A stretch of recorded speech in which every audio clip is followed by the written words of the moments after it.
আল্লাহ নিজের হাতে রমজান সাজাইছেন। আল্লাহ বলে, বান্দা শোনো আমি রমজানকে কেমনে সাজাইলাম। 1, পুরা মাস রোজা। 2, প্রতিদিন ইফতার।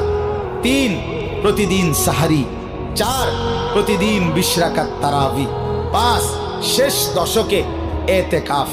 6, শেষ দশকের বেজর রাত্রিতে শবে কদর।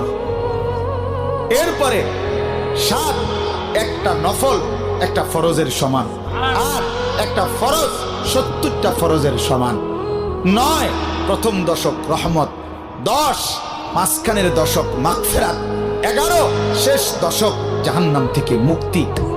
আল্লাহ বলেন, জান্নাতের দরজা খুলে দিলাম, জাহান্নামের দরজা বন্ধ করে দিলাম, সমস্ত শয়তানগুলোকে শেকলে বন্দী করে দিলাম, চারিদিক দিয়া গোলাইয়া সব গুছাইয়া বান্দা রাস্তা কেবল একটাই খোলা, দরজা কেবল একটাই খোলা। পুরা রমজান রাতে আসো, দিনে আসো, দুপুরে আসো, শুধু আমার গোলামি করবা, গুনাহ ছেড়ে দিবা, আর একটা দরজা দিয়েই সবাই ঢুকবা। শুধুই জান্নাত, শুধুই জান্নাত, শুধুই জান্নাত, শুধুই জান্নাত।